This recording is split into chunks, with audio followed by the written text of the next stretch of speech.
All right, Jason, introduce yourself to the people. Okay. I am Jason. I run a YouTube channel called Ham Radio 2.0.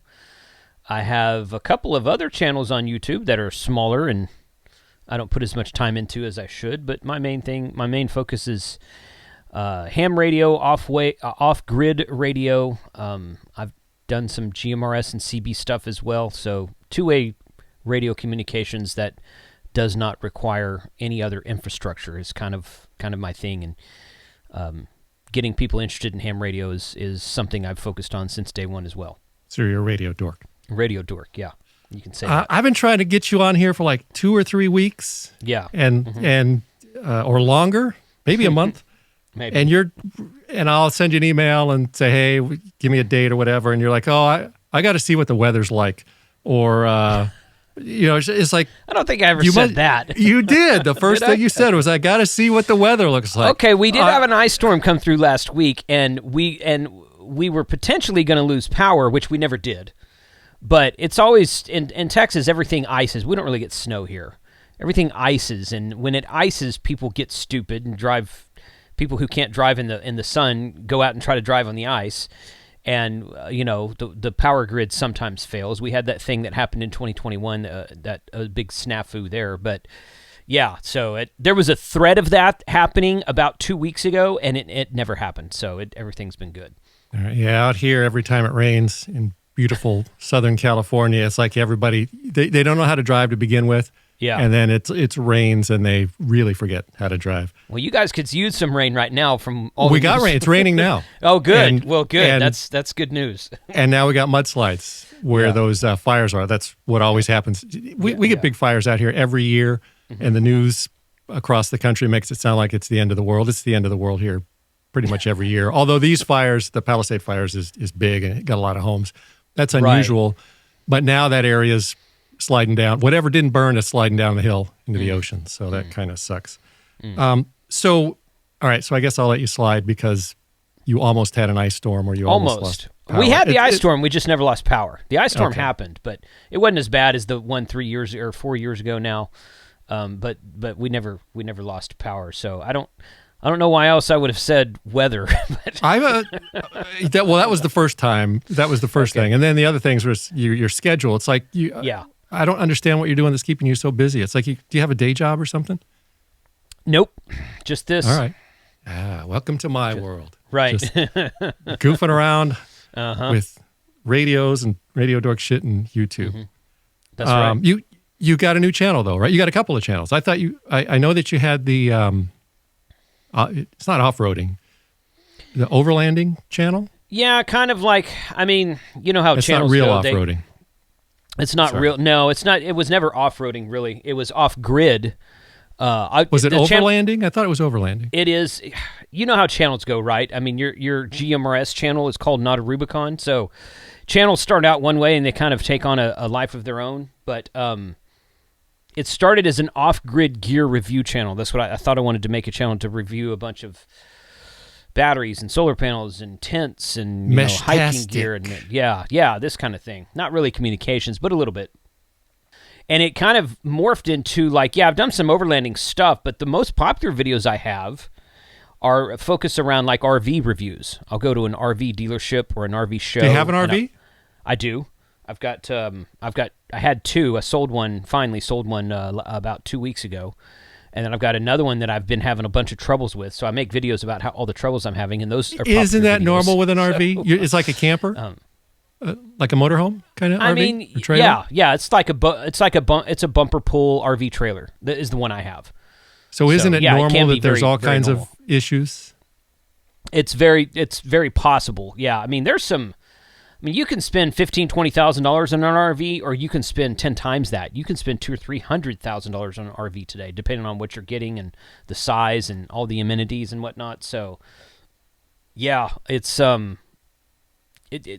troubles are certainly around the corner on every RV. But I didn't start making videos to talk about troubled RVs. I just started making videos because I thought that was a cool topic, and it was something I've had a hunting lease for about 12 or 13 years, about an hour and a half north of me. I've been deer hunting my entire adult life, and this lease we've been on has been, I don't know, a dozen years or so. And there's nothing up there. There's no facilities. There's no electricity. There's no well water. There's nothing. It's total boondocking up there. So we've always stayed in RVs, and it's kind of like one of those things where it's like, well, I've got this YouTube channel about this one topic over here, and I'd like to do some more videos about these other topics. So let's just start a new YouTube channel, because YouTube likes to kind of niche you down and promote you into the audience that wants to see your stuff. So they got to get you in the right pigeonhole. Yeah, exactly. So it just kind of started that way, and some of the videos I've had on that channel have been quite popular, but I'm not as consistent with it as I should be. The Mrs. NotARubicon wants us to get a motorhome, and I've been resisting, just because it's expensive. She doesn't want one of those little cheap ones. She wants one that costs as much as a new house. And then I have to drive it. I'm not keen on driving a big. Have you ever seen the movie The Long, Long Trailer with Lucille Ball? It's from the 50s or 60s. Lucille Ball and the Mexican guy she married, the Desi Arnaz guy or whatever. Desi Arnaz, yeah. Desi Arnaz. Where she wants a trailer so they can, travel the countryside. I think I have seen that. It's been a long time, though. It is a funny movie, but that always comes to mind. Me trying to drive a big motorhome, through the McDonald's drive-through. It just, but then the issue of, I read the horror stories. Of course, you don't read the 99% non-horror stories. You only read the 1% horror stories of, issues that, some problem goes through the roof, sunroof starts leaking or whatever. So you take it into the motorhome dealer, and then it sits there for 6 months. And there's no lemon law, right? Because it's not a car, or it's not a truck, or if it's not an engine problem, right? Kind of thing. Well, when you say motorhome, what I think is like a motorhome coach with its own engine, like a big bus thing with its own engine. That's what she wants. Drive it. Okay, the $150,000 one. Yeah. So that would because that actually has an engine, so it might be applicable to lemon laws. I don't know. I've never read. But I think the engine is, but the rest of it isn't. That's possible. Yeah, the way they write it, that's very possible. But yeah, for a travel trailer, there is no such thing. It's just a homestead on wheels, basically. So right. Yeah. No thanks. It can be fun, but yeah, it's its own share of problems, just like everything else is. Right. And of course, for Mrs. NotARubicon, it would be fun because she's just sitting in the back enjoying it, or I'm the one driving it, I'm the one setting it up, I'm the one trying to back it down the driveway, or drive it up, through the Colorado Rockies uphill. And what was the other channel? You said you had more. You've got your Radio Dork channel, so you've got that, the RV channel, and you got some other ones. What else? I've got one other ones that I started doing. Me and a buddy of mine started doing we started getting into and a lot of the ham radio guys are into this too, backpacks and bags and tactical gear and stuff like that. Rucking? Everyday, do they call that rucking? Some rucking, yeah. Everyday carry stuff. I did some research on YouTube about a year ago, and everyday carry's been around or the term EDC has been around for a long, long time, but I was surprised to see how many videos were out there about that specific subject. So it's kind of like a backpack bag, everyday carry type channel, stuff like that. But I still have a line into some a bag manufacturing company that would send me stuff, and I'm like, well, if I'm going to get free stuff, I might as well make a YouTube video about it. So I had some of that going on, and then another friend of mine's looking at actually starting a bag company. So it was kind of like a perfect storm of it wasn't actually my idea to start that channel. It was my friend's idea to start that channel, and I'm like, I've kind of thought about that, but every time I find a new something I want to do, I'm like, oh, I should start a YouTube channel, and I'm like, I've done that several times, and there's channels out there that I have that it's hard, but I think it's to create a YouTube channel. It's best if you do it about something that you enjoy or are into. Agreed. All the guys that make a channel because those channels are popular or because those channels make a lot of money, that you're going to burn out on it pretty quick. Yeah. Mm-hmm. So speaking of burning out on stuff, big Radio Dork news lately. The guy that got fined $34,000, and then the fine was upheld by the FCC. I think pretty much every YouTuber, including me, and I know you. I think you made a video about it, right? I made a video about that guy a year ago. Back when he first got in trouble. And then I did a follow-up recently, but yes. Right. So for those of you that may not know, he was trying to direct helicopter traffic. Tell me if I'm getting this wrong. He was trying to direct helicopter traffic using his ham radio or LMR. He was obviously out of the ham bands. He was out of trying the to tell them, trying to get them to go drop water on his repeater tower or something. His repeater tower, or something, or trying to direct them around. And I saw a comment from somebody that said he was trying to relay information as well because 2 other fire department stations were talking to one another and he could hear them, but it was obvious by listening to him they couldn't hear each other, so he was trying to relay information also. I don't know. I mean, So he was just trying to help. I think, and a lot of it was self-serving. He was trying to help put out the fire near his repeater tower. That's certainly true. But I heard he was trying to help in other regards too. I didn't hear a recording of anything, and I wasn't there, so I can't say 100% certainty what actually happened. I've just read a bunch of accounts of different things, and I don't know. He was illegally on the fire department frequencies. I know that much. But it was an emergency. It was an emergency. It was an emergency. Yeah, not for him. Not for him. He was not and he wasn't right, and he wasn't asking for help. Correct. He was trying to. I keep hearing some people are always leaving comments on my videos, telling me and proclaiming that the ham radios are the ham radio guys are the first line of defense. So he was standing up and being the first line of defense. That is true in some regards. Not on a fire department frequency. The whole thing is the channel he was talking on, the frequency he was talking on. So which ham was radio, not a ham frequency. Which was not a ham frequency, and that's the problem. He was not licensed to use that frequency. Correct. He was not authorized to use that frequency. Correct. Yeah. And again, one of these things that some people are always telling me in the comments is, when I do something, because I do not have a ham radio license, and they tell me, well, you can't do that. That's illegal or whatever. And if you had a license, you would know that was illegal, so it wouldn't have been a problem. He had a license. He should have known that was illegal, right? Oh, yeah. Totally. I can't. Absolutely. Yeah. I read the whole complaint when it first happened a year or so ago, and I just can't. The stupid. What was he thinking? I'm just trying to be helpful. I don't. Yeah, it seems kind of ridiculous, but. Yeah, and so I've made a lot of videos about, the FCC not doing anything if you're talking on your non-Part 95 radio on GMRS, and I've made multiple videos saying that for ham radio stuff and GMRS stuff and CB radio stuff, the FCC just doesn't care, and or they haven't done a lot of enforcements in the last 10 years. 10 or 15 years. And every time something like this comes up, some people use this, they multiple times use this guy as an example, saying that I'm wrong. They do care. Look what happened to this guy. He got a $34,000 fine. So I'm saying, if you use your GMRS radio without a license, nothing's going to happen. And they say you're wrong because this guy just got a fine. That's a totally different issue. Yeah, but these it's a totally idiots don't seem to get that. It's like FCC fine. That's all they. And I'm wrong. It's not really that the FCC. Yeah, I get that. I get that comment all the time. The FCC doesn't care. Nothing's going to happen to you. Blah blah blah blah blah. Like every government agency, they are underfunded, and their policies are probably ass backwards, and they're just inefficient at what they do. Good, bad, right, or wrong, I'm not saying. I'm just saying that's the truth. Every time someone so let's get political for a second. Every time someone talks about wanting to get universal health care, I'm like, take your ass down to the DMV and sit there for a day and a half and tell me how efficiently you think that place is run.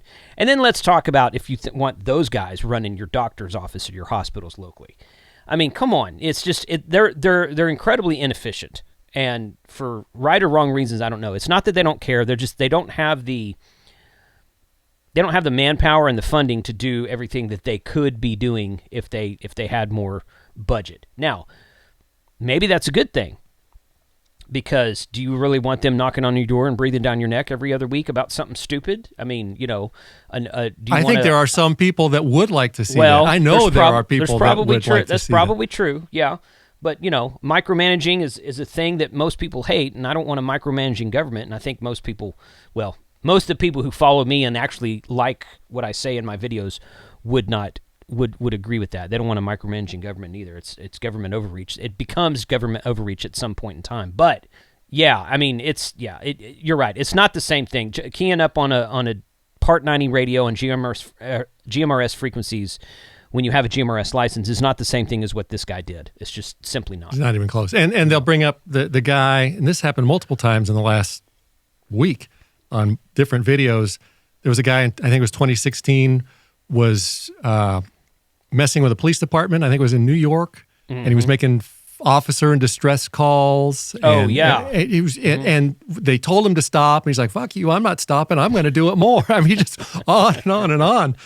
And they use that as an excuse that I don't know what I'm talking about because this guy got arrested, was arrested by the police department, not by the FCC, because it's a crime where he was I think in most places, to interfere with police communications. It's not an FCC rule. That is a criminal law.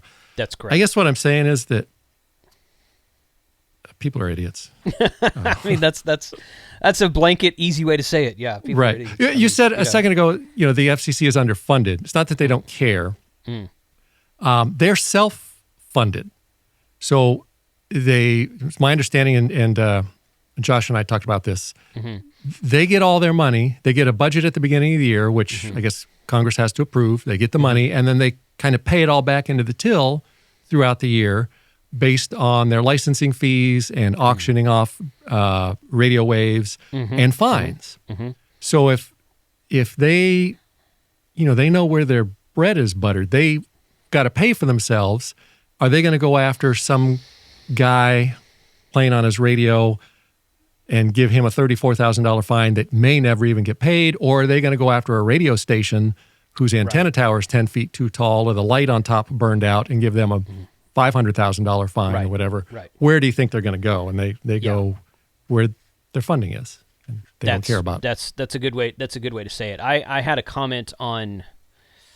I think it was actually something some of these stories I find on Reddit, and I think someone on Reddit had come in there and was talking about this. I don't remember if it's this story or not, but I read this comment somewhere because I've read a lot of these stories.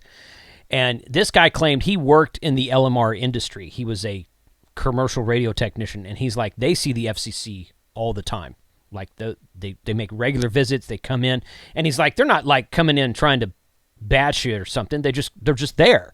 They come in, they talk to you, they do this, they answer questions, and they make sure everything's up to spec and this kind of thing. Yeah, and that's the kick of it, is that they're going to spend exactly what you just said. They're going to spend their time where there's more money, because there's more money in finding commercial agencies than there is in amateur or GMRS agencies and individual people. So they spend a lot of the time in the commercial and LMR and police and fire department organizations, making sure all that stuff is regulated a little bit stricter than what you and I have to deal with. Because what you and I do with radios is really small potatoes compared to everything they've got to deal with. So they spend a lot of time on pirate radio. Also, if you go through the enforcements, which I do all the time, looking for a new, just waiting for that guy to be arrested for using his UV5R on GMRS, and 90%, I don't know, a huge percent of their enforcements are against pirate radio guys. Yeah, and I assume that's because half of those guys are probably not going to be able to pay whatever fines or whatever they issue. But I assume that the radio industry is leaning heavily on the FCC guys to stop that, because they're the ones losing money. They seem to put a lot of effort into commercial radio piracy. Correct. Yeah. Well, yeah, you got to think about how much those commercial radio stations pay for licensing, and I guess that's their protection money. Right, and how much they pay for the hardware, the towers and the transmitters and the filters to make sure that stuff doesn't burn up and interfere with all the stuff around a radio station. There's a lot of money in that. There's a lot of money in their advertising dollars they bring in. Right. And then some guy down the street starts playing the same music, right? And with no commercials. Right. Yeah. Right. Yeah, exactly. So a second ago you were sorry, go ahead. No, I was just going to say it's all about this is something that I get on the channel a lot too. It's all about what frequency you're on. That's the most important thing, is what frequency, what channel are you on. It's less important, although if you read the rules for what they say, that it's still out there. It's less important what equipment you're using. It's more important what frequency you're on. So stay off of the important frequencies. Right. You were talking a minute ago about government overreach. Let's suppose that the FCC decided, because they got sick of watching my videos, that they're going to make an example of, ham or GMRS users. And I see this a lot on comments. When you get your license, are you signing away your Fourth Amendment rights to absolutely not search and seizure, because the FCC can come in and when you're not home in the middle of the night, and they have every right to come in and inspect your equipment? Absolutely. Jason, it says inspect your equipment on the license. They still have to knock on your door and request your permission. And guess what? You can say no. You can say no. If you read the owner's manual on a CB radio, free band radio. So I'm not even talking, and it's on GMRS too, but I'm talking about a free band radio right now. If you read the owner's manual on a free band radio, they can do the exact same thing if you have a CB radio set up at your home. They can come knock on your door and request to see your equipment. You don't have to let them in. You can say, no, I'm not letting you into my house. And without a warrant, they can't legally enter your home. They can go back and get a warrant, and they can take away your equipment if it's possible. The likelihood of this is pretty low, but it's possible. They could go get a warrant, take away your equipment, and fine you for illegal activity using the CB radio, just like the ham radio, just like GMRS radio. Most likely, if these extreme cases happen, it's because one of your neighbors complained. Okay, so that's because you're messing with their television. Because you're messing with something like that, yeah. Right. But no, there's nothing in the ham radio licensing agreements that says you have any less rights than anyone using any radio on any service anywhere inside. We're talking inside of the United States right now, because FCC is a United States United States government agency. So overseas, I don't know. I don't know what the law is in Europe. Yeah, nobody cares about those guys anyway. Right.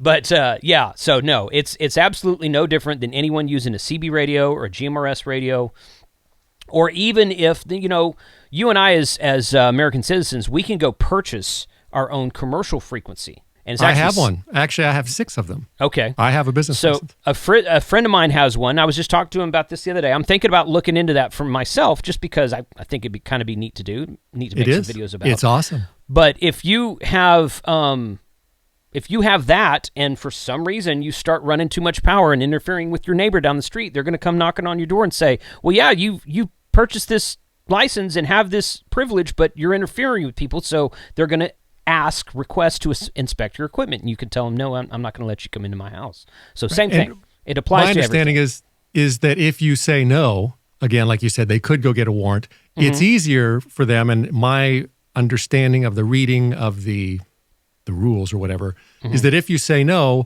then they can revoke your license.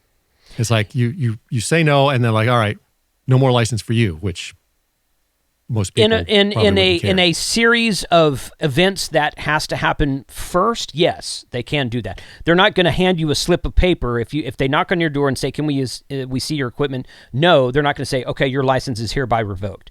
They're not. It doesn't happen that way. It has to. No. Yeah, they got the process. That takes 6 months. They got to send some. Yeah, especially before they knock on the door, they're going to have already sent you probably multiple mean letters, asking you to stop. Right. At least one.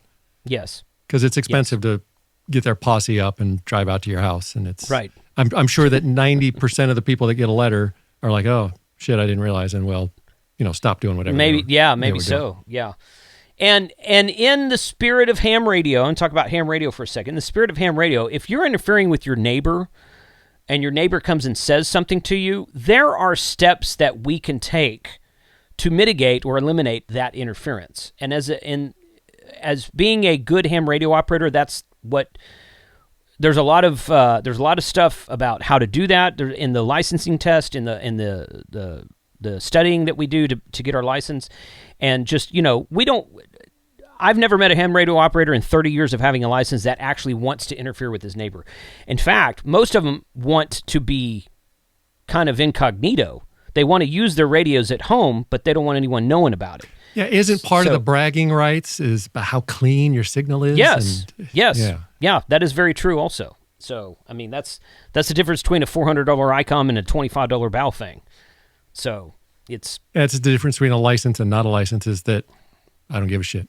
I mean, if I was interfering with my neighbor, I mean, I'm not a jerk most of the time, so I would. Yeah, exactly. But on the other hand, according to some people, those Baofengs only have a range of 500 yards anyway, so how could they possibly interfere with your neighbor? These are the things that people, I don't want to say the retard word because that's a mean word, but these retards that leave comments, I don't know where you guys...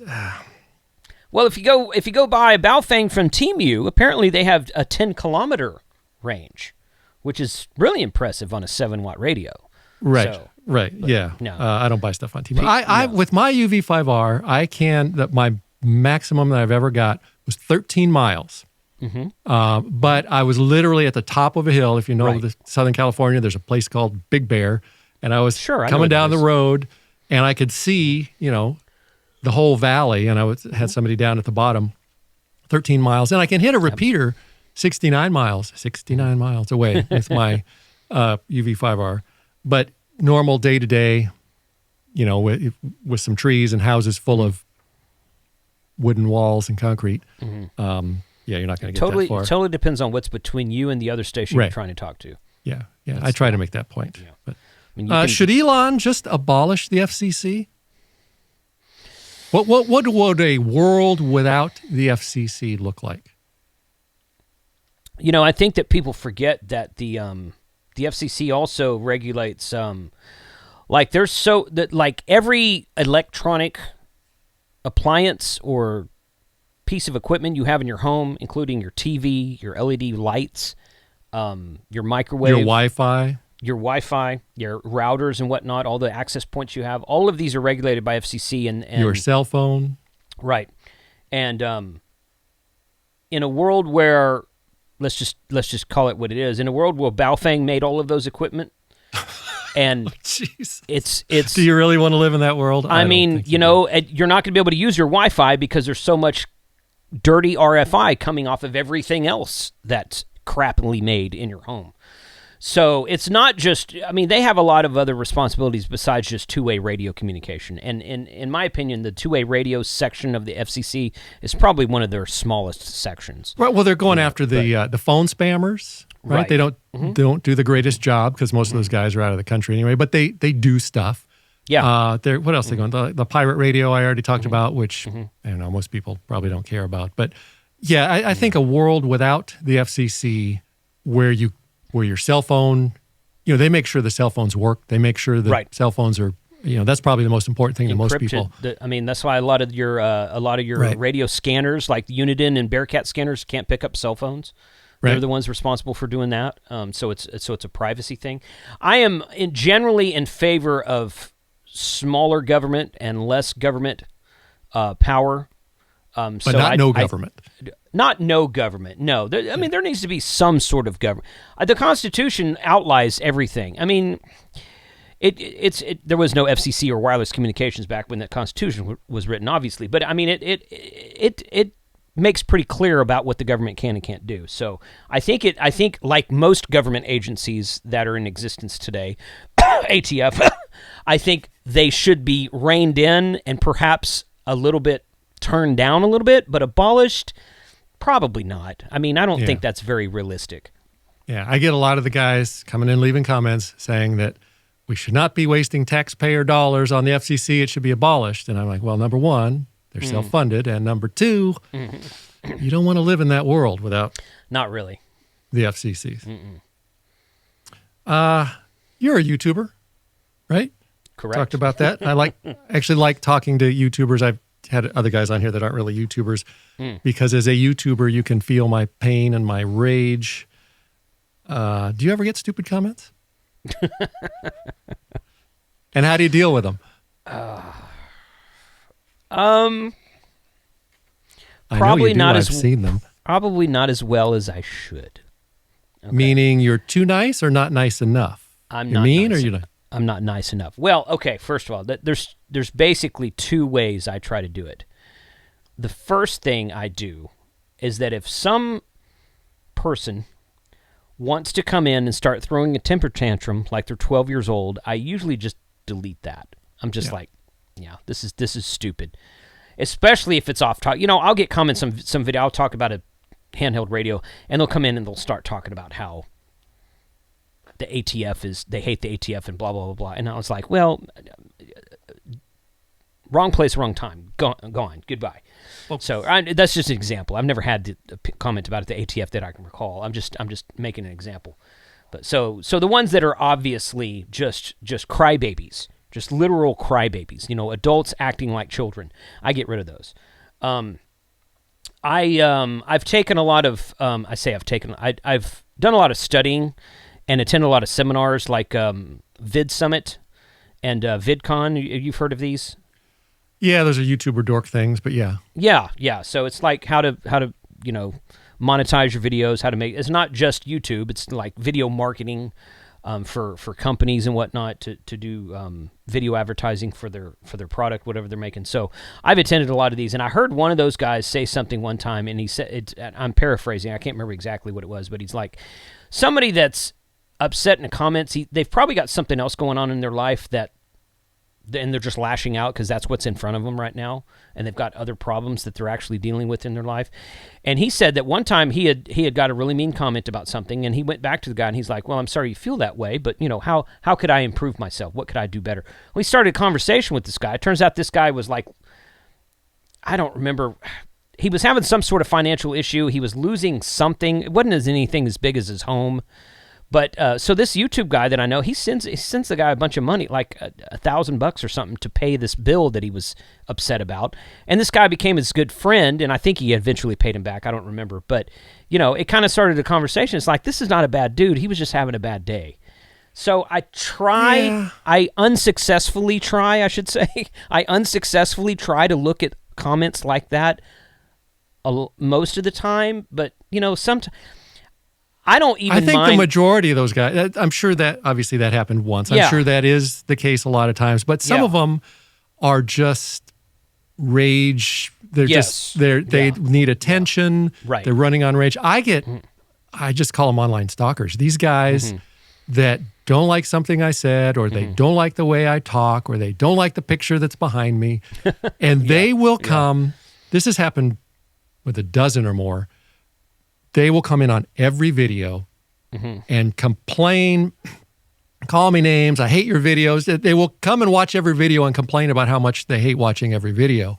Right. And there's something wrong with those guys. Yes. Agreed. So, Agreed. But yeah, I guess it is good to keep in mind that sometimes people are just having a bad day. Yeah. But when it's like, I recognize your username and you're just here coming in to shit on me again. Right. Yeah. No, I like the guys that they copy and paste the same comment into like 6 videos. And I've had those guys too. Yeah, I'm not really talking about those guys. Those guys are some people, like you like to call them, right? So you try to look through the others with a kind-hearted lovingness. Right. I try to. Yeah, I try to.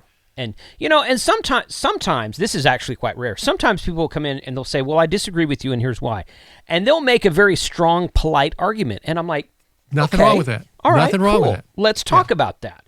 Right. And there's nothing at all wrong with that. In fact, I welcome that. I've said in many of my videos, I kind of welcome constructive criticism. But if you're just going to cry like a child, that's just right. It's so rare that someone can actually make an argument. In I just say like a grown-up. You know, if you on my channel, I used to be very heavy with the delete button, and now I leave more and more, and I pin the really good ones. So I know. I've seen the ones you pin. I always look for that. But I always say if you and people accuse me of just deleting everybody that disagrees with me. No, I delete the fucking children that can't make an argument. If you disagree, and just like you said, make an argument like a grown-up. Correct. You know, I will not only probably respond, hopefully like a grown-up, but yeah, you won't get deleted. A lot of the, some people, when you delete comments, will start screaming their First Amendment rights that if you delete my comment, you are breaking the law and you are going to jail. First Amendment, First Amendment. And I've made 3 or 4 videos about that. I have 2. And no, I've made 1, but yeah. And they still, it's like, have you read that First Amendment? Because it's there, and I think it all just boils down to there's a lot of ignorance and stupidity. And there is an argument that something about YouTube there's an argument that some make about YouTube being a platform, and I'm sure people that know what they're talking about will leave a comment, that because of this status that they have, the First Amendment does apply to them, and they're not allowed to delete any comments. And I'm like, well, you better tell them because nobody told them. Well, what people don't understand about the First Amendment, I'll try to make this short. No, go ahead. YouTube, Please, let's make them understand. As long as you it's impossible for YouTube to violate your First Amendment rights. Impossible. It's impossible because the First Amendment promises that the First Amendment promises 5 things. The freedom of speech is one of those 5 things. And it is talking about the government. And if you read the Declaration of Independence, it makes several mentions of King George coming in and putting people in jail and sometimes executing him for bad things they said about him. So the First Amendment protects the American citizen from being prosecuted for saying something negative about the government. YouTube's not the government. Thank God. I believe the actual wording is Congress shall pass no law. Correct. Right. So again, the Congress is part of the government. Right. Right. The government cannot make it illegal to impede your speech and a couple of other things. That's correct. So, so YouTube is giving you and I a platform for free that we don't pay for, that they do not owe us. And that's true for every YouTuber. That is likened to me coming to your house and just running my mouth about something you don't want to hear, using foul language in front of your wife or children, and you asking me to leave, and I say, well, no, you can't ask me to leave. I have free speech. No, not in your home, I don't. And you're not the government, so you can... I made the my home argument in one of my videos, and, people, they just... they get angry. They can get angry all they want to. I mean, go read the freaking Constitution. Go read the Bill of Rights. I don't care what. You can get angry all you want to. That's your right to get angry. It doesn't prove you right just because you're mad about it. Yeah, Congress shall pass no law. That's exactly what it says, and YouTube is not Congress. So YouTube cannot violate your freedom of speech. Now, are they uneven-keeled about whether they squelch some platforms and promote some other platforms, depending on which side of the aisle, right or left, you're on? Yes, they are. But that's not the same thing as deleting comments, you and I deleting comments from our own channels.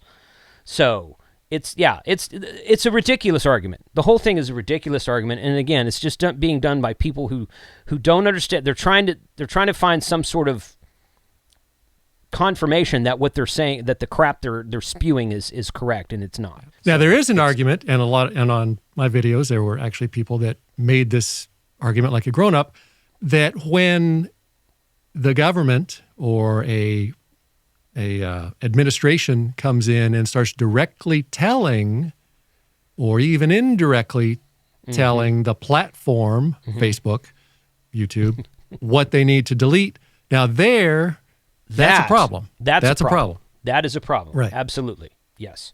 So we talked about FCC, and I said I liked kind of the government agencies to be reined in. That's everybody. I don't think that government should be involved in private enterprise hardly at all. I mean, there are certain things kind of here and there. We don't want, to a certain extent, monopolies are illegal, and there's certain things that you can't create. I don't know if I should say this or not. A company can't go out and say, I only want to hire white males. Yeah, that'd get a lot of news press these days. And then, But as of a few months ago, and maybe I'm wrong, could they not say, as part of their DEI program, we're now only going to hire black females? Was that okay? I think that was okay to a certain extent. Well, you know what? I don't know, because there are companies out there that are owned and operated by women who only hire women. I think they're kind of few and far between. And I don't. I thought that was only allowed if you have a actual reason for that, like you're right, like you're selling women's underwear or something. Right. Yeah. So yeah, that or makeup or whatever. Yeah, I mean that makes sense. I don't know. You said earlier I'm not an attorney. I'm not either. I don't know the legalities behind it. But I think the key here is that neither of us know what we're talking about. Yeah, no, we don't know what we're talking about. So, but I mean, it's kind of like, there are laws in place that companies can do and cannot do certain things. And as a general rule, I think government should keep its fingers out of private enterprise. And the best example I can think of, that kind of expresses my point the best, is the whole city governments, and you guys in California experience this a lot, but we have this here too. I'm not talking. You're in Texas, California. Right? Yeah, I'm in Texas. The city of Dallas and Fort Worth have done this. The city governments have come into private enterprise and said, well, you can no longer allow cigarette smoking in your privately owned business, like a restaurant. And I'm like, that's I don't agree with that. That's a state law here. Is it a state? Okay, it's not a state law here. You can't smoke indoors anywhere. Definitely not in restaurants, grocery stores. Yeah. No, not grocery stores, sure. Not businesses. As far as I know, viewers that are lawyers in California, correct me if I'm wrong, I don't think you can smoke anywhere indoors. What about like a cigar bars? Shop? I think there's some exceptions. I was going to say for bars and I think smoke shops. I don't know. We're going to have to defer to the it's not a state law in Texas because there are restaurants that still allow it, usually in the suburbs, usually out away from the bigger metropolitan areas. Cities like Houston, Austin, Dallas, they've all passed this law where you can't the restaurant owners can't have a smoking section in like TGI Fridays or Chili's anymore like they used to have, because it's illegal to smoke in a restaurant or indoors in the city limits area. And I don't, and that should be up to the business owner, in my opinion. I mean, people say, well, I don't like cigarettes. Well, then go to another restaurant. I mean, it's, you have, for decades, we had restaurants with smoking and no smoking sections. And, it's not just because a few people don't want to smell cigarettes doesn't mean that you should strong arm now, if the restaurant owner chooses to do that himself, fine. Himself, herself, whatever, fine. But if they choose to say, hey, you know what? We're going to have a bar here and you can smoke through anywhere. We don't care where. They should be able to do that as well. Yeah. So, and like you said, if I don't like that, then I'll just go somewhere else. Go somewhere else, yeah. Right. So there's no lack of restaurants where I live. I'm sure that's true where you live. Oh, well. No. Yeah, God, no. I'm probably as an anti-smoking person as you will find. Okay. But I do not support, I do support your right to smoke. And I don't support the laws, like you just said. If too much government is not good. So right, agreed. And if I don't like that grocery store that allows smoking, I'll go to another grocery store or whatever. Right. The funny part, talking about the comments and the people telling us that we're wrong, the best part is when these guys get so angry over something, either because you deleted their comment or you're talking about deleting their comments, or you're just talking about something that they don't like. They get so angry, right? It's one thing to disagree. Yeah. But to get so enraged it's like if you get enraged like this over something that some YouTube hobo says on a video or types in a comment, right? You are doing your life wrong, buddy. Yes. What is wrong with you? And I totally think I talked to Josh about this also, again, because he's a YouTuber and he can feel my pain and my rage in dealing with some people. It's like I think these people are taking too many medications, or they're just stupid, or both. Something. Sheesh. Yep. There are the nice people, though. Yes. The supportive people, and I think the majority, probably 99% of my viewers, I am going to assume, are nice and kind and not stupid and don't go into rage fits like 9-year-olds. But the majority of people leaving comments, so the majority of viewers do not leave comments.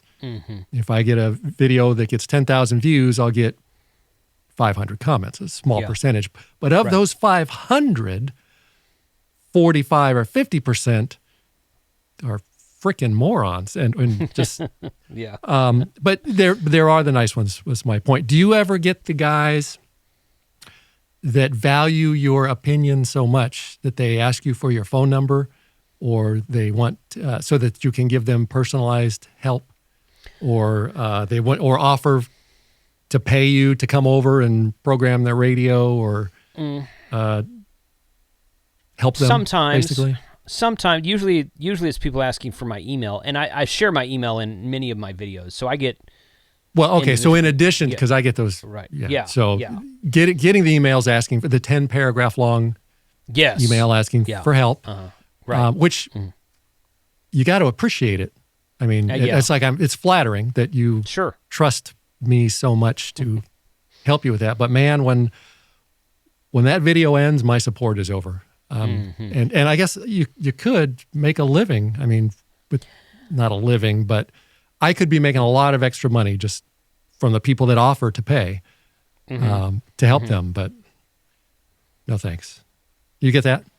People I offering get that to pay? sometimes. I don't get, ham radio. Everybody wants everything for free in ham radio, so I get that sometimes, but not very often. I do get guys that say, "Hey, I'm going to be in your area. Do you want to have lunch? I'll buy you lunch." That type of thing. I get that sometimes. And, as a ham radio dork, are you antisocial? Like I am? Not really. Oh, no, all right. not really. We did. We had an event this past weekend. The reason I took a while to send you those thumbnails, I've been out of town from Thursday to Sunday. We had a ham radio event this weekend, and we did a live stream on my channel last Sunday. It wasn't a Quartzsite, was it? Was it Quartzsite? No. Although I've been to that before, and no, this was called Winter Field Day, which happens the last weekend of January. Is every that year. the Hamcation? No, that's actually next weekend. Jesus. Yeah, no. Hamcation's so there's the thing inside of ham radio called a Hamfest. It is a trade show. That's all it is. So like you go to CES, Consumer Electronics Show or whatever it's called, or you go to an RV show, or you go to a gun show, something like that. There's a ham radio show, and they call them Hamfests. And that's what Hamcation is. Hamcation is the second largest Hamfest in the nation every year, and it happens in Orlando.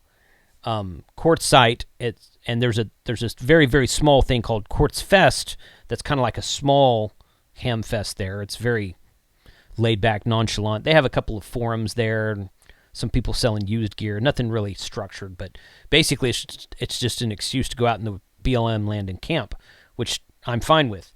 But no, this was an event to get on the air and try to make contacts with other stations that were doing the same thing. And we put it out there to everybody. We were kind of out in the sticks. We were in a remote area this time. We rented a cabin at a state park on the side of a lake, and there were 6 guys there. There was a 7th guy that showed up for the day on Saturday, and he went home that night.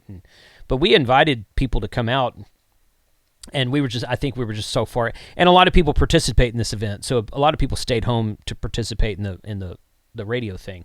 So we didn't have that much of a turnout. But I have done just kind of like my own, hey, Ham Radio 2.0, we're going to go here to this state park today. We're going to set up. We're going to play radio in the park and blah, blah, blah. And I'll have 20, 30 people show up just locally, just like here in the Dallas-Fort Worth area. I'll have 20 to 30 people show up, and 2 or 3 other YouTubers will come with me usually, and we'll just kind of make a day of it in the park. So no, I'm not antisocial. I actually kind of like doing stuff like that. When I go to Hamfests and ham radio shows like that, I like to talk to people who. The first time I was ever at a Hamfest, this was like 8 years ago, and someone came up to me. He's like, "Hey, I watched your video on." I was like, I didn't know what to say to the guy. I'm like, "What do you mean you watched my video? What does that even mean?" I had no concept about someone I don't know watching me on YouTube, even though I know it was there because I could see the views. But I'm like, I'd never thought about meeting one of these people in real life. And I'm like, okay, that's kind of weird. It does get a little weird. Yeah. I had like 5 other people come up to me at that show, and my channel was tiny back then. And I'm like, okay, well, thanks for watching. And it kind of grew from there. And now I go to a Hamfest and I just stand there. Superstar. Yeah. Superstar. Sort of, yeah. I can see you walking around doing that. Superstar. At a ham radio show, yes. I guess that's true. My buddy Kyle, he comes. He's like, walking through this place is hard with you because every other person wants to stop and talk to you. I'm like, I don't know. I don't have a sign on that says stop and talk to me. I just you don't. And I'm the shortest guy in the room, so people can't see me very well. You don't drive around a big orange Jeep that's like flashing light in the middle of the desert, attracting attention. That very everybody true. knows. Very true. So do you get the haters? Oh, by the way, so before you answer, if you're going to say, no, I have no haters, after you're on my channel, you're going to have haters. They're going to hate you just for speaking with me and allowing me to, spread the lies that I spread. You're going to have haters. But before this moment, did you have haters? Yes, absolutely. And what is it that they hate? I don't think that anybody who has a beard. Some people, yeah. I don't think that anyone who has more than 2 or 3 videos on YouTube has never gotten haters. That's my own opinion. I mean, what don't they hate? I mean, it's what, and it's some funny. People are going to find. Some people are going to find something. Just find something. Yeah, it doesn't matter. My shack is my studio here is too messy. What? Or or something behind me, like you said, the picture behind me, or something like that, or right. You need to shave. To be fair, sometimes the picture behind me. Sometimes I know you do that on purpose. Might be intentionally placed there just to see who is going to show us what an idiot they are. Right? Yeah. I know you would never do that. It's funny that you bring this topic up immediately after you talked about Hamcation, because in 10 years of doing this, my channel will be 10 years old this coming May. In 10 years of doing this, I have never met a hater in person. Yes, on YouTube all the time. I get nasty emails. I've gotten letters in the mail. The haters usually never leave the basement. And exactly. That's exactly what I was going to say. I was like, you guys are in your basement, living in your own bubble down there, and you're not man enough to come out and like say this stuff to me in person. Not that I invite you to do that. I don't invite you to come accost me at a Hamfest, but if you did, I don't know, you might not like the response you get, but yeah, I have had threats. I have again, you? Death threats. Really? Which just is mind blowing. And I think this one guy who went on to for months, stalking me on my videos, at my website, sending me emails. It's like he had nothing else to do. I've had a couple that have done that, but the one made the death threats because I replied, not even meanly, because I have been known to really lay into people in the comments. And I just replied to no, he said something which was incorrect, and I replied and I corrected him, not even in a particularly mean way. And he did not like that. And he made threats. And I'm like, I don't understand what's wrong with these people. Right. And maybe it's just that from the comfort of their couch, they can feel safe. Maybe they can't be big in any other way and tough in real life. And this is just how they do that. Or they're just so screwed up in their mind. They're just, they're broken. So you were saying at Hamfest, you finally met a hater, or you still have never met? No, I never have. In real life? I never.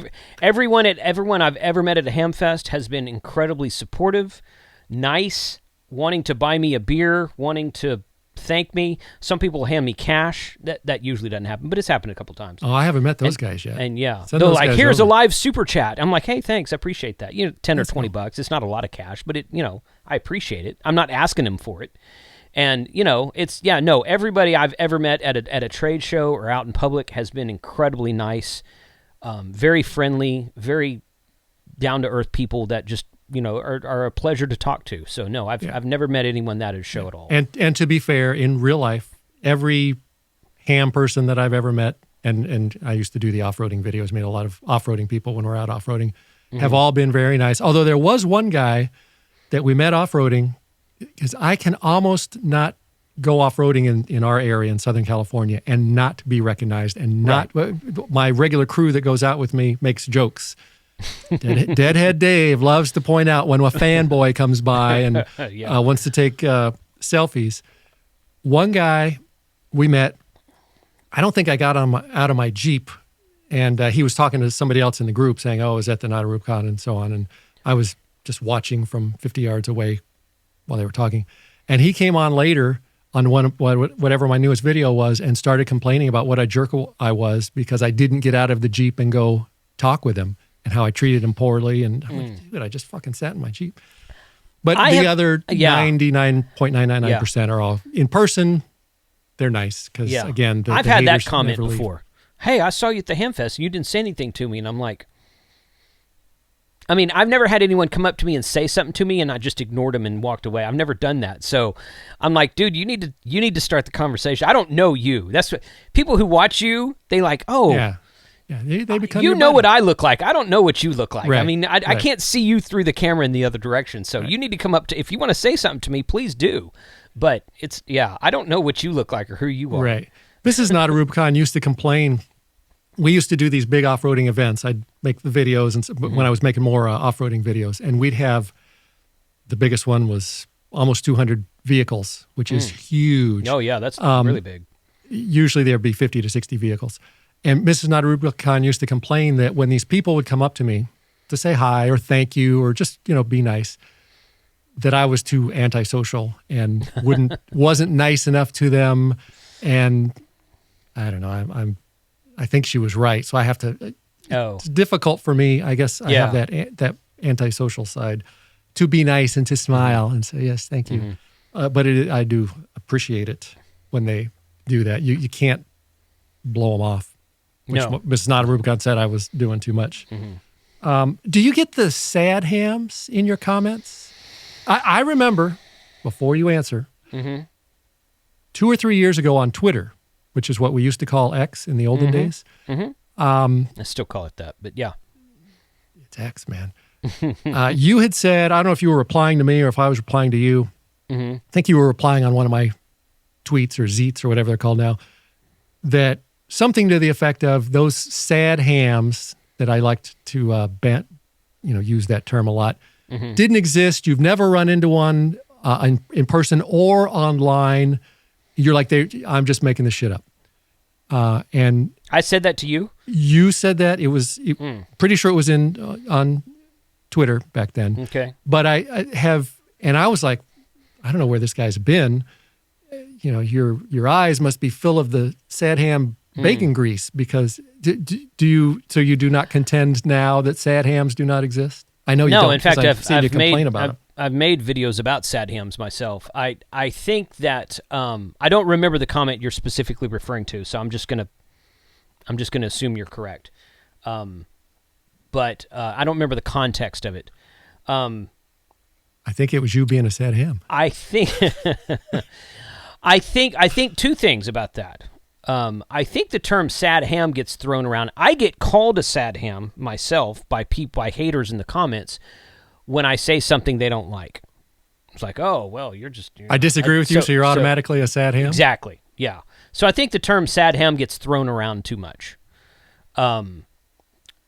In addition to that, yeah, absolutely there are sad hams out there, and a lot of those guys comment on my videos too. But I think, again, I don't remember the exact context. I think of what it was. you're saying, I think the context was going online, like to an online forum, which is what I did. Yeah. And trying to learn. Sorry, I'm hearing thunder outside or something. Going online, trying to learn about ham radio and asking a question and being attacked for asking questions. So what I have said before in that, going down that avenue, what I have said before is my personal belief is that the sad hams are all on the internet. And yeah, you'll find some on the air too. There are, I can give you 2 or 3 ham radio frequencies where, hey, go listen to this, listen to these guys on here. They're a bunch of sad hams. You can find it on the air too. My belief is that is, those guys kind of congregate in 1 or 2 places on the radio. They're all over the internet, but you don't meet those people in real life. They're in the basement somewhere. That's yeah. Or they're on their best behavior in real life. But I think they're in the basement. Perhaps, and I don't, and I don't know I don't know who Johnny369 on YouTube is when he comes up to me and tells, unless he tells me that. So, I don't. I they're definitely out there. Okay, so to clear the air about whatever comments I made, they're definitely out there. Most of them are on the internet. Some of them are on the air, kind of sometimes. But when I get these comments on my videos that say, "Well, I got on the radio and everyone was just rude and mean," and I'm like, "How many people did you talk to? 2?" I mean, it's. I could fill a football stadium full of ham radio operators who are willing and very friendly and willing to help new people. So and like you said a minute ago, those people don't comment on your video. Right. They're the minority. I would do a video about a Baofeng radio, and TYT was I got this comment about TYT radios a lot for some reason. I don't know what it is with TYT. I would do a video about a TYT radio, and people would come, what about the known issue where it does XYZ? And I'm like, my radio doesn't do that, and I've never heard of this known issue. Oh, if you get on Facebook, you'll read all about it. I'm like, so here's my thing about that. People don't go buy a piece of equipment. Forget about radio for a second. Say you go buy a new RV or a new Jeep or a new TV, something like that. People don't go buy something new, go home, set it up, use it, think, hey, this is great, and then get on Facebook and talk about it. They do go home, buy it, use it, can't figure it out, or maybe it's broken, maybe it doesn't work the way they thought, and they do get on Facebook and bitch about it because everybody wants to show how wronged they were. And how this injustice shall not stand, and this kind of thing. So you get all these hateful comments. Facebook's a bad one, in my opinion. You get all these, and you go read these comments about this piece of equipment, and you're like, that must be the worst piece of equipment in the world. But everybody who bought it and figured it out and is using it fine, they don't get on there and talk about how great it is. Right. So now we think that piece of equipment is a total piece of crap, and it's just not that way. So I think the naysayers and the sad hams and the negative Nancys are all just much, much louder than the rest of us are. And we as humans tend to focus on the negative, just good, bad, or ugly. That's just how it is. And I think that, the reality is that those people who are so loud are actually very few in number. But they're loud. Yes. The ham radio world was denied my presence because I went online to learn and started asking questions and was just lambasted. Remember where you went? I think Radio Reference, which in hindsight was probably a bad idea when they seemed to be really bad there. I think that was the only I think that was the only place. Maybe some other forums. Radio Reference is not really a ham radio site. It's more about like scanners and stuff. But I mean, there are a lot of hams who are in the forums there. Yes, I think there's a ham section, and maybe some was. Yeah, on there Reddit. Probably is. Yeah, asking questions on Reddit was probably a bad idea. But it just seemed wherever it was that I went. It's been a long time now. The attitude at the different places that I went, it was almost like it was the same people. And geez, maybe it was. Could have been the same 3 guys. Could have been. But it just felt like this. And there was some people there trying to be nice, but they were the quiet ones. And it was just this attitude that I wasn't smart enough. How dare you ask questions and try to learn something? You should know all this. And it was very off-putting. I'm not going to say those people aren't out there. They're absolutely out there. But I've heard you say that. I've heard you make fun of people that says, well, I've been a ham for 60 years. So now I say that more often now that I heard you say that. So I've been a ham for 30 years as of 2024, as of last year. It's only a symptom of sad hamism if that's the first thing you put in your online post. Okay. And then at the end is all your licenses and every piece of radio equipment you own. That's just symptoms. Not necessarily mean that you're a sad ham. I can just say that I have been licensed for 30 years, and in real life, I have encountered that type of attitude extremely seldom. If at all, because I've gone to ham radio club meetings for some club I've never been to before, and I kind of felt like as an outsider I wasn't, like they were a little cliquish, they weren't rude, but they were like, okay, we don't really care that this guy's here or not. Okay. But more often than not, I've gone to ham radio clubs where they're like, hey, you're new. Welcome. What's your name? What are you doing? Are you licensed? Are you getting into it? How long you been into it? This kind of thing. So I just, again, I think the negative Nancys are the loud ones. Right. And they're the ones who get all the attention, sadly. Right. And to be fair, you find it's just some people in every hobby, right? They're there in every hobby. They're definitely in the off-roading hobby. I know they're in the firearms community. Yes. The knife sharpening community. They're all there. And I think it just boils down to the sad little people that, that their entire life revolves around whatever their hobby is. And they finally get to feel better about themselves because they know more about how to sharpen a knife than the new guy. And that's just how they get to make themselves feel better about themselves. You a Android guy or an iPhone guy? Android. You strike me as somebody that would really quickly say Android, but secretly has an iPhone. I do not have an iPhone. I've never owned an iPhone. I had at one of my last IT jobs. They issued us phones, and the choice was a they did BlackBerries way back in the day, and then once they got rid of BlackBerries, it was like either iPhone or a Windows. You remember the old Windows phones? I had a Windows phone for a while, and then it was just iPhone. So you chose that over the iPhone, or that was the only choice was that or the BlackBerry? No, I chose a Windows phone over the iPhone because when I used to work for BlackBerry as in technical support for their handheld devices, and when they kind of went the way of when they kind of lost their went out of business because of the iPhone. Went out of business because of their own stupidity, actually. Well.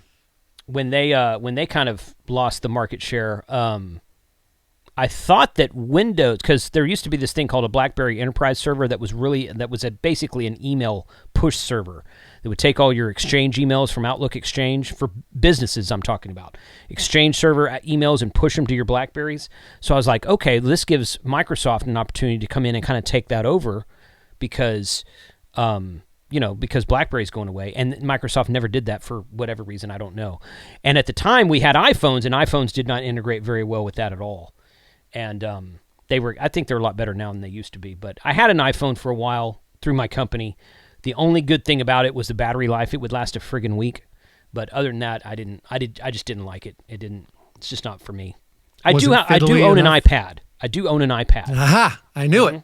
All right. But the only reason I own that is because there's some ham radio apps on it that I don't use it very much. I have a Windows tablet and I have an Android tablet that I use almost every day, if not several times a week. The iPad I only break out when I need to use these specific ham radio apps for it.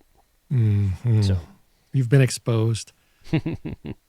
What do you do with you get free stuff from manufacturers, right? Or yeah, do you? Sometimes. What do you do with it when you're done with it? Usually, depends on what it is. If it's not nice? Well, honestly, if it's not nice, I'll usually email them and say, here's what's wrong with your product.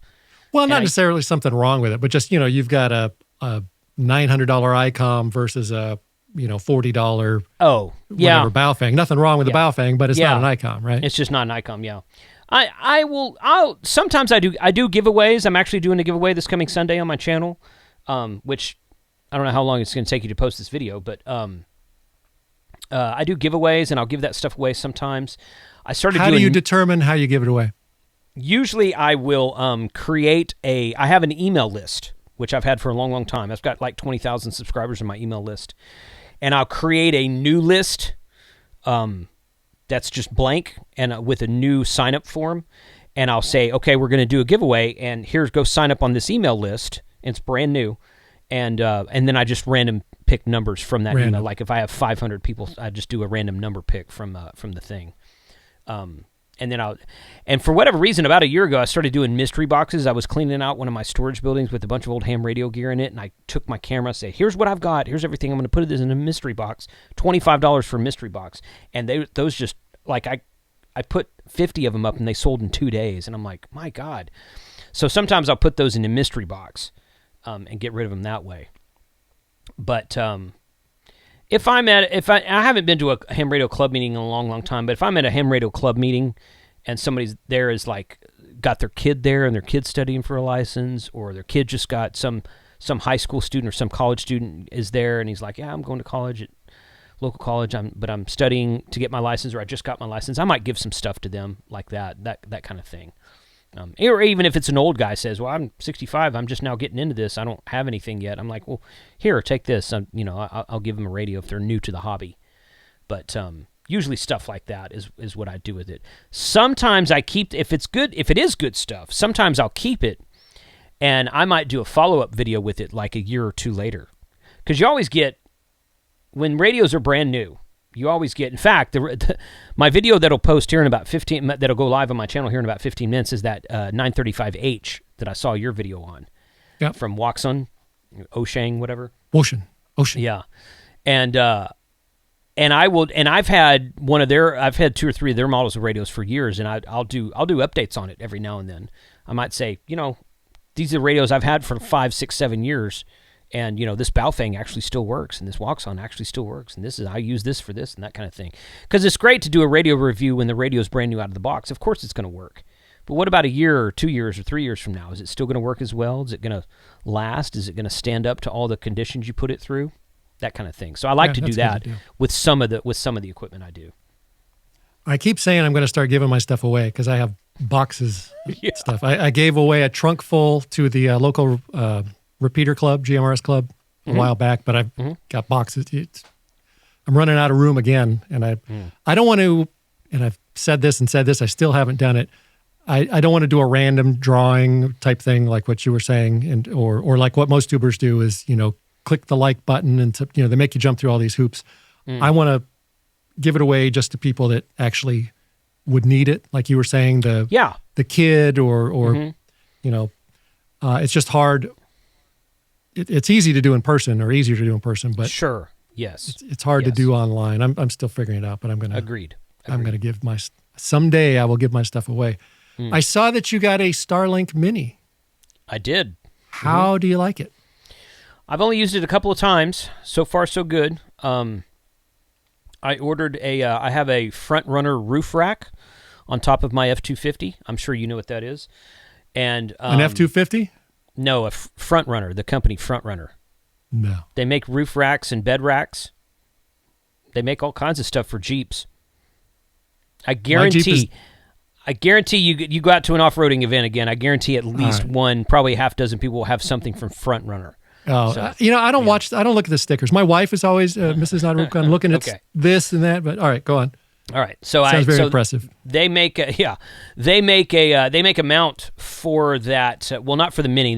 They can make a mount for the older one, but it's all that T-channel thing that all the racks use.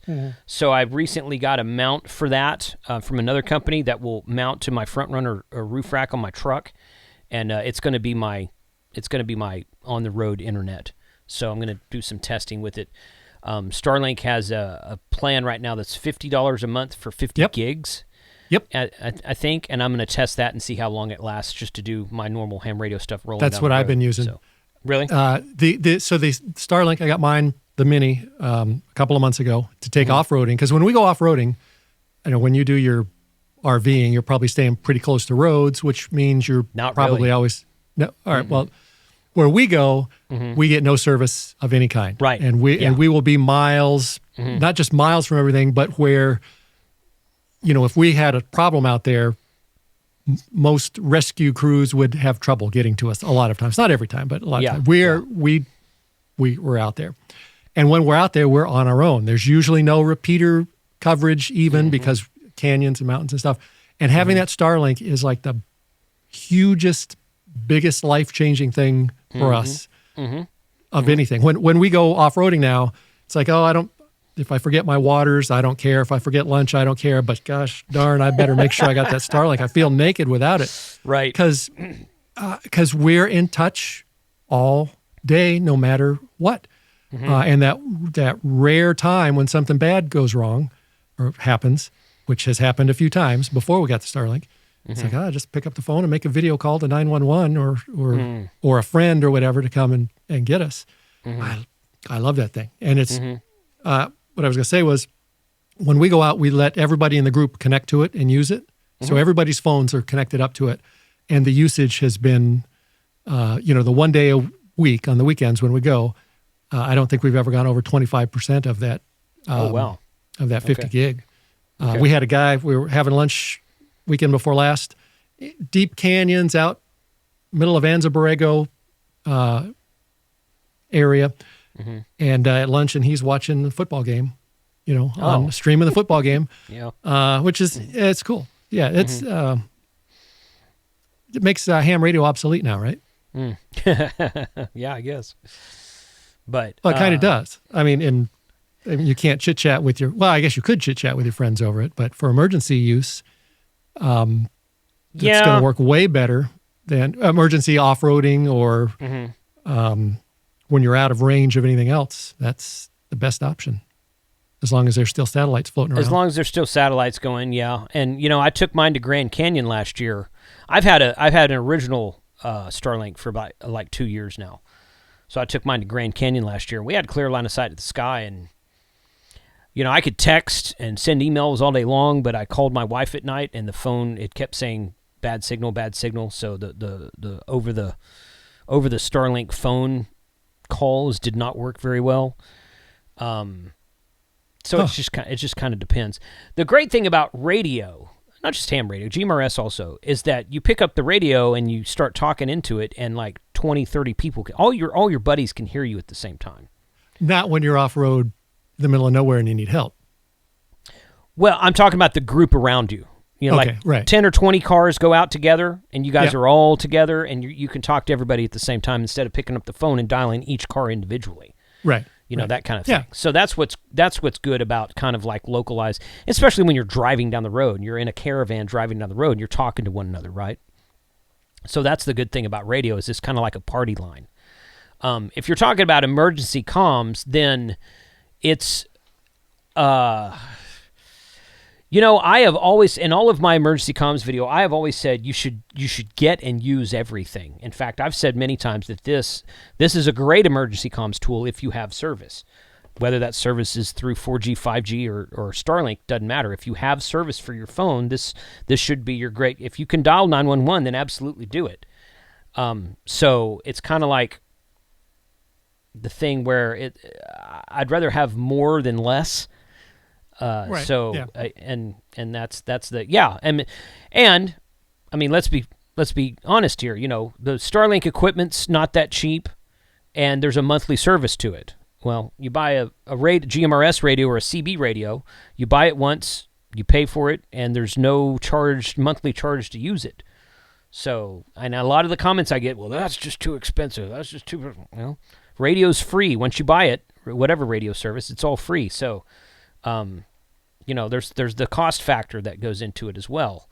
So, and I've been camping with my Starlink in the RV in State Park in the middle of 30-foot pine trees. I didn't have a damn Starlink signal. Now I'm told the Mini is better for it's more narrowed and it's better to punch through trees. It must be, because I have gone places where I've like in deep narrow canyons where I'm like, there's no way we're going to get a signal here.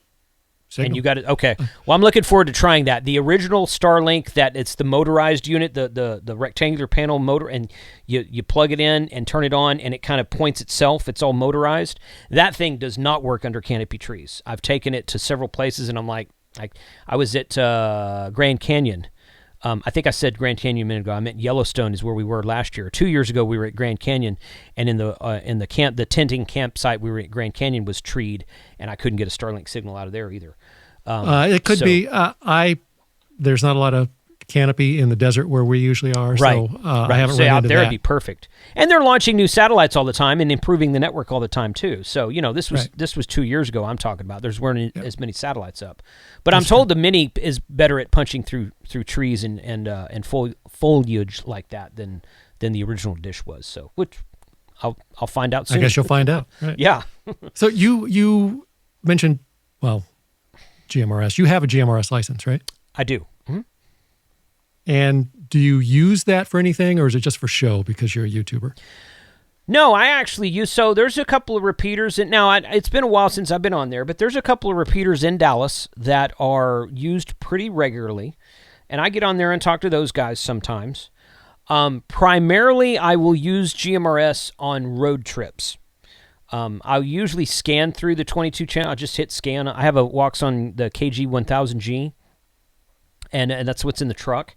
And I'll usually just hit scan on that thing and scan through the channels while I'm driving down the road on a road trip or something like that.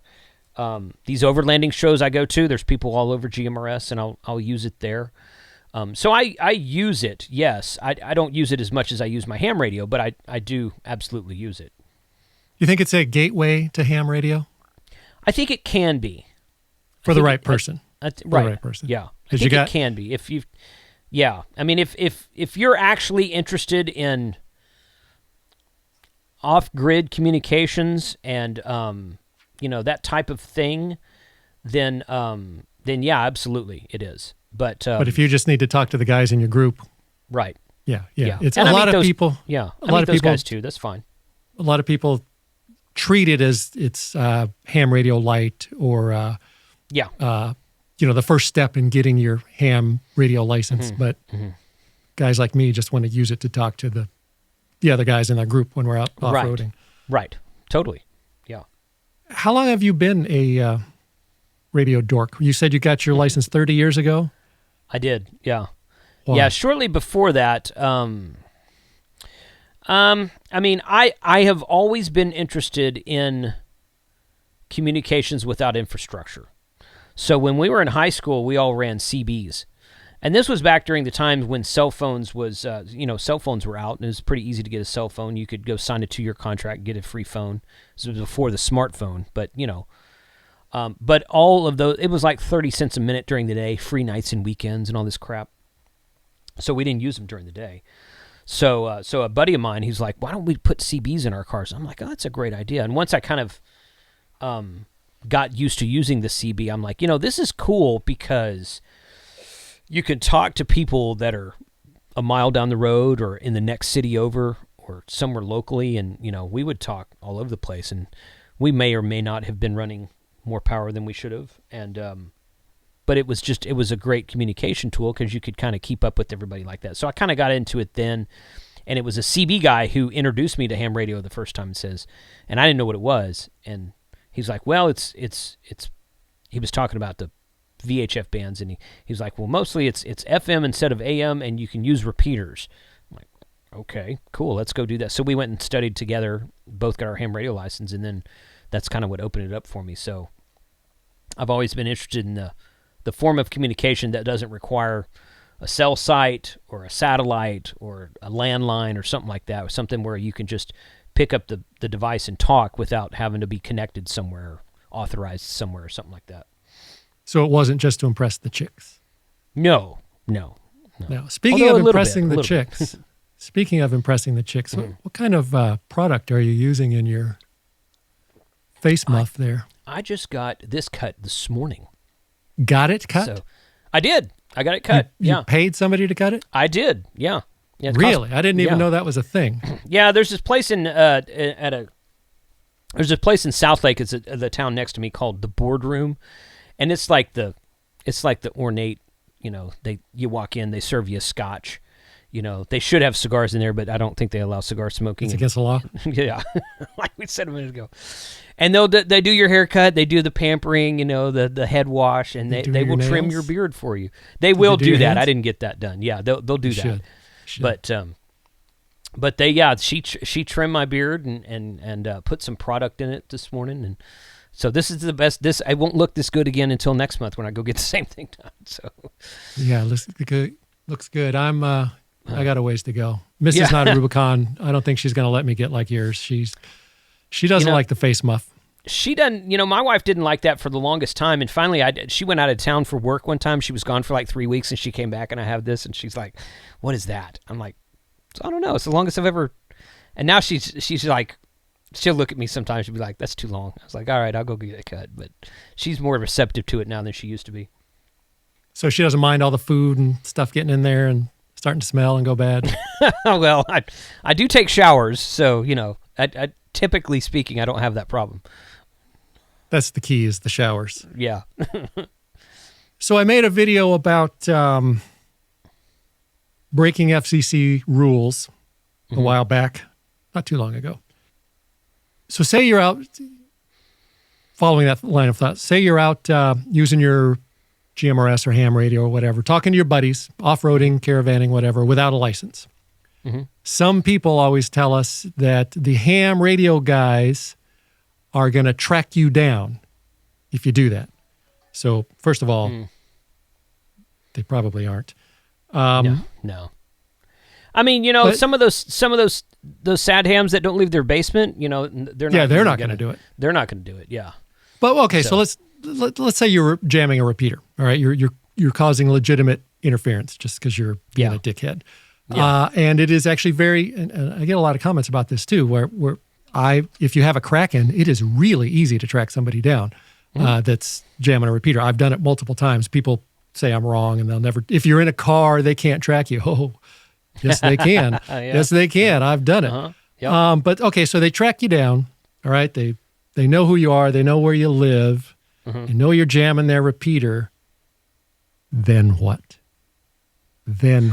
What are they going to do? Well, they can they can call the FCC, and the FCC can, if you have enough people call the FCC and complain about the one thing, they will send someone out, and they will. Okay. Yeah, I actually did a story about that not too long ago. Okay, so send someone out or do an enforcement. What do you? Well, I think is it the same thing? It's not the same. I don't think it's the same thing, but I think that they will probably send a letter, and then maybe come knocking on the guy's door. If you send them video evidence of this guy jamming a repeater, they will act quicker than just yeah. So we've done that with our club, okay.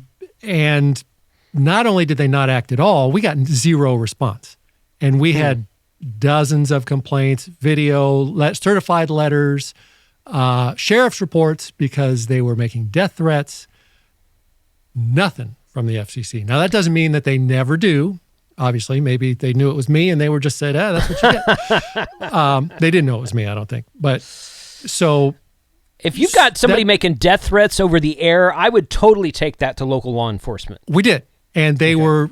The local sheriff was ready to act. All we had to do was come to the office and complete the complaint.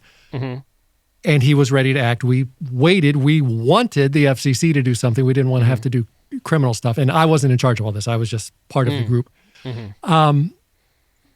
But just because the FCC didn't care about our situation doesn't mean they never care about any.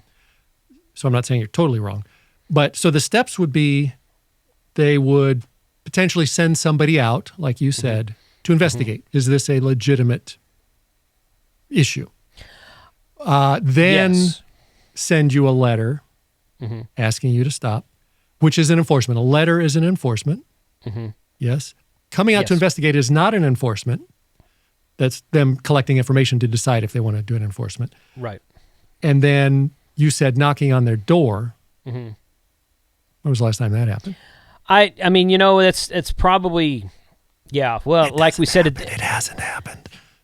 When we said at the beginning of the video that they just don't have the manpower for that. So, right. It's okay. I don't know. I've read about stories happening where they come and knock on your door, but generally speaking, it's. I hesitate to say it's never happened, and I hesitate to say it can't happen because I get all these haters in the comment, oh, that's never going to happen. I'm like, well, okay, it's totally possible that it could, just because it doesn't happen, Right, and to say it never has happened is wrong. I think a lot of people misunderstand what I say to say that, because it used to happen a lot. So I'm talking in the last, I'm talking about only in the last 10 or 15 years, and I try to never say never say never. I don't like to say it will never happen, because just because it hasn't happened in the last 10 years doesn't mean that it won't happen tomorrow. Correct. So past performance is no the guarantee. Likelihood is low. The likelihood is low that they will actually come knock on your door. Now, I have always said, well, maybe not always. Don't ever say always either. I have said often, several times, that if someone were to send me like I was like, record a video of this jackwagon doing what he's doing. I'm going to put it on YouTube. And I wonder, I've never done this, so I don't know. Maybe it would, maybe it wouldn't work. I don't know. Maybe it's no chance in hell that it'll work. But I'd send that to the FCC. Say, hey, look at this. Here's my YouTube channel. Here's the size of my YouTube channel. Not the biggest channel on YouTube by any stretch, but, you know. It gets a few views. It gets a few views, you know, and I don't think they care. Here's what this guy's doing. Here's exactly where he is. Here's what he said. Here's a recording of him. And I've had people reach out to me through comments and email that says, hey, if you need someone from the FCC, reach out to this person or this person or this person. So I've never done that because what do I need to contact them for? I've never actually done that. But I have people who claim that if you reach out to person XYZ, they'll get involved. I'm like, well, okay. Get involved might be a stretch. Get involved might be mean. Oh, send an email to this other person so they're involved. You know, I don't know. In addition to what I was talking about earlier with our club being totally ignored by the FCC, I'm now part of another club that has had ongoing jamming issues with the repeater. And he has, there is a direct line of communication with a person at the FCC that if I said her name, everybody would know who I was talking about. And nothing has happened. Things were said from their end. It's all secondhand information that, you know, they were going to look into it, whatever. And maybe they are, I don't know. But that repeater is still jammed 10 hours a day, if not more. So what I was getting to about the then what was less about what the FCC will do, because we know they won't do anything. When the ham radio guys track you down, are they going to take matters into their own hands? Is that a more effective? Is that what the FCC is forcing us to do? Forcing us into vigilantism? You know what? Because it's the only way to get anything done? I mean, you know, if I was what's the repeater owner done in your situation? Is he involved? Did the person who owns the repeater, are they involved? They have been in communication with the FCC, and okay, have they? And they know who the jammer is. Have they been in communication with the jammer? I don't know that they have. I know that. Okay, I want to be careful about what I say because people in the area probably know what I'm talking about. I don't know that they've been in communication directly with those responsible. Okay. I mean, if I'm going to speak. I'm going to speak from my own mind because I own repeaters, and if there was someone jamming one of my repeaters that I had paid for, that I put up and allow people to use for free because that's how repeaters work, I would be, and I knew who was jamming it, I would probably go over to their house. There's somebody, I'd probably go over their house with a camera crew standing behind me. There's somebody that was making a comment on Reddit one time, and they're like, get 20 of your buddies, go over there and threaten to kick his ass. Now, don't actually kick his ass, just threaten him. And I'm like, and then the comments were all, no, don't do that. Oh my God, no, don't do that. And so we were like, yes, do that. Do it. Go do it. Not a good idea. Not a good idea. I mean, you know, it's like, I don't know, man. I mean, it can be incredibly frustrating as being part of two groups now, where one guy, and I know that with our case the first time around where I actually went and tracked these guys down, they were a couple of them, but all it takes is one guy. You know, any of us can jam a repeater. It doesn't take any skill. It doesn't, you know, anybody can do it, but we all know that's a real dickhead move. But there's that one guy that thinks he's just going to do it, and it is incredibly frustrating, especially if you're the owner and you put your time and your money and your sweat and a lot of times a lot of money, and you got one jackwagon is just, you know, ruining it. You know, for guerrilla everyone. warfare is a thing. There's such a thing as putting pins in coax. So I've read. So also such a thing as guys getting their ass beat suddenly when they're walking out from their driveway to their car. You just never know. Such a thing as, like, if the guy's got a front entry driveway and his car is sitting there, is removing the valve stems from his tires. Yeah. There's things like that can happen. You know, I mean, we're not talking about any permanent. Well, could be permanent damage if you cut his coax, I guess. But yeah, that's the whole idea. It's yeah, exactly. So, I don't know. I've never been faced with that. Every jamming we've ever had done around here was a mistake. Someone laid a book down on top of their microphone, didn't realize it, or something like that. I have heard people that are doing this intentionally, and I know you guys down there. I've heard that repeater down there where Josh is. Holy crap! It is the Wild those West guys, out here. So, well, Josh isn't even on the GMRS And- repeaters, but we had our group repeater that was in a great spot. Had up on a hill, and it had, I don't know, 1,000-mile footprint, square miles footprint. It was huge, and we ended up taking it down. The guy that actually owned it repurposed it, said, screw this. And now this other group that I belong to is up. He's got a couple of repeaters, and he put one up next to the repeater that Josh uses on our Mount Santiago, which has also got a huge thousands of square miles footprint. And the some of the other guys further in down the road didn't like that he was on the same frequency that they were using, and he was stepping all over them, and they just they didn't like it. And it's been nonstop ever since. It's great for me because when I make a video, it makes all the lights light up all the time. It looks really cool on my radio because it's just constant activity. But oh gosh, that's good. it sucks. It's sad. It's a sad state of affairs. Yeah, that is a sad state of affairs. Again, these people don't have anything better to do with their lives, apparently. Right. So, I get jamming somebody, messing with your friends. Ha ha, I keyed up on you. Sure, yeah, that's not the same thing. But to make it a hobby. Thing. Yeah. Right. Yeah. It's kind of a jerk move to do. Not kind of, it is. So we're winding down on time here. We're in over an hour and a half. So final point of discussion. Talk about YouTubers. Do you spend more, you got a couple of channels, you spend more time making YouTube videos or watching YouTube videos? Definitely making. Really? You don't watch YouTube all the time? I do. I watch YouTube. The group of us that have been around the longest used to watch all of the ham radio content on YouTube back when it wasn't very much, and that's just not possible to do that anymore, man. I've got a few select channels that I watch. I watch my buddies' channels. I don't watch every video from every channel that I subscribe to, but if something comes across my feed, I'll watch it. I've gotten my wife into watching RV videos. She watches 2 or 3 YouTube channels. Now she's got to get ideas of more stuff to buy. It can be well, dangerous. And I'm the opposite problem. I'm having to talk her into RVing. I want to go RVing. She doesn't. She's warming up to the idea, but she at first she wasn't interested in it. So that's kind of like the opposite problem you've got. But I spend a lot more time making videos than I do watching. But how long does it take you to make a video?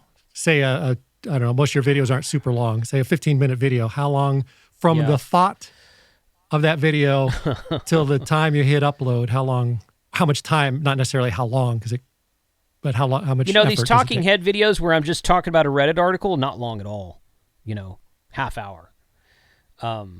But I like doing the review videos, the field videos, that kind of thing. So I might spend an afternoon on one video sometimes. 3, 4, 5 hours. That's it. Getting everything put together, and I've gone out to my hunting lease for a weekend before to make a video. So I spent 2 or 3 days.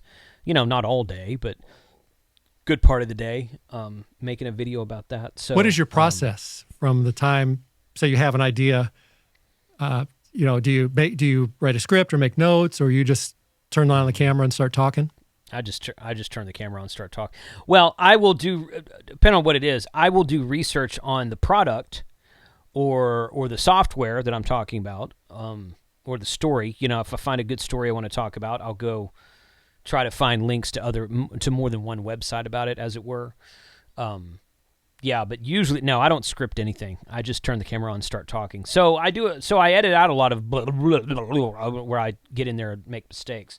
But I don't script anything. Sometimes I'll make bullet points so that I don't forget to say something. Like I'll make a note, talk about this, but I'm not like writing down exactly what I'm saying. What do you use to edit it? What's your video editor of choice? I actually hired an editor. Really? About 1.5 years ago. Oh. Yeah. So I don't do any of my own editing anymore. He uses Adobe Premiere, but I don't do my own editing. It must be anymore. nice. Must be nice to be so big and popular that you can do that. I don't know, man. Your channel's bigger than mine is these days, but it gives me more. When I hired the editor, and started spending that money, I told myself I was going to take that time that I used in editing and spend more time making videos, and that's exactly what. That's good. Most weeks, that's what I do. Good. That's good. That's why you asked me if I spent more time making or watching. Well, I spend more time making because I don't have to edit anything now. So that must be nice. And then what's your setup there? Because when I first started making radio related or sitting down videos versus my off-roading videos, you were one of the first ones I watched and probably learned how to use my UV5R between you and Josh. But I used to, when I first started making my videos, I was like, I want my audio to be as good as that guy. Someday my audio can be as good as that guy. So what is your workflow there, your hardware, your camera? What do you got going? What do you got? This is a Heil PR30. Oh, yeah, that is a good one. Bob Heil is a ham radio operator. Yep. He's in the Rock and Roll Hall of Fame. Yep. Started out making musical microphones. I'm that right there. That camera that you're looking at right now is a Sony A6500. This is my overhead camera right here. What's your overhead? What kind? This is my overhead is a Canon M50. I've got a couple of these. I've got an M50 that I take to shows and put on a gimbal, a DJI gimbal that I walk around with, and I've got that one right there. Where is it? There it is, right there. And you've got some kind of switcher because you switched that real quick. So, I can't do that. Yeah, I'm using OBS for that. Oh, okay, all right. So I've got that, and I've got a second camera. Where is it? Not that one. This is my main camera here. By the way, I think I have a scene set up. Of all of these podcast type videos I've done, I think your video is the nicest looking so far. It really. What do you mean? You're the best quality video. The feed I'm sending you now? Yeah. Oh. Okay. By far. Cool. I think the closest before was Josh, and he was always a little washed out looking. And the other guys, they weren't video guys. So, or a couple of them were, but by far, yours looks the best. Yeah. Oh, thanks. Appreciate that. Yeah, but I've got another camera right here. I see it. Right there. I see it. And that, hold on a second. There's too much work? I think I can switch. No, I can switch over to it. Let's see. I think I can go. There's part of my chat from my last live stream I did. And you've got all this, your OBS running on a Mac, right? Yeah. No, not quite. But here you go. Here's my overhead, and another one of my overhead. You can't see the whole thing in the crop you're doing there, but where is that? Oh, that's why I'm. All right, I've lost interest. Oh, you know what? Tell me about your audio. It's not turned. Do you? It's not. It's not. Are you going right into an interface, or do you have a preamp? I have a mixer. It's a Behringer. What kind is it? I forget. It's a Behringer, just like an 8-channel Behringer, the X1622. It looks like it. I got this several years ago, and the only reason I got it is because at the time it was one of the few that you can get this all over the place now. At the time, it was one of the few mixers you can get that outputs directly to USB. So I output my audio directly to USB, and of course, so I recorded all directly to the hard drive, and then I have the HDMI, the 4-port HDMI capture card from Elgato to have my 4 cameras in. I only had 3 cameras, but I got port for another one if I want to. So that interface doesn't do any kind of compression or anything? Audio compression, nothing? I mean, I'm not an audio guy, so I'm not a mixer audio guy. I'm a radio audio guy, so I don't think so. Oh, all right. There's adjustments you can make in there. Well, don't change it because it sounds good. Don't mess with it. No, I've messed with the equalizer on it several times over the years, and kind of adjust it. But what you're hearing now is my end result of me toying with it for the last several years. So sounds good. I mean, that Shure microphone you're using sounds good too. I have a lapel mic here that's a piece of crap from Amazon that I used a couple of times, and it sounded really hollow. So I bought a Shure lapel mic, and I haven't used it yet, but I'm going to put the Shure lapel mic. Sometimes I just don't want this in front of my face, so I'll use the Shure lapel mic to I don't think it's going to sound as good as that Heil. Probably not. It better not, because it's just not as the element's not as big, right. But better than a $15 Amazon special. Yeah, I started with one of those. I'm like, this one's only $15. It should be as good as anything, right? No, you're right. Not yeah. quite. Sure. Yeah. All right, Jason, our time is growing short. I have to go to the bathroom. Okay. Okay. So any last closing thoughts about your time here with the NotARubicon? I appreciate the invite. It's always good to be on other people's shows instead of my own. So really appreciate what you're reaching out to me and what you're doing there. Well, thanks for coming. I get a lot of people who come by and talk about your videos in my comments as well. Most of them are positive. Most of them are positive. So well, we'll see in the comments of this one if people want to see you come back and okay, or if they fell asleep, one or the other. Right. All right. Well, right. thanks for joining, and have a great rest of the day. Sounds good. Thanks. Bye.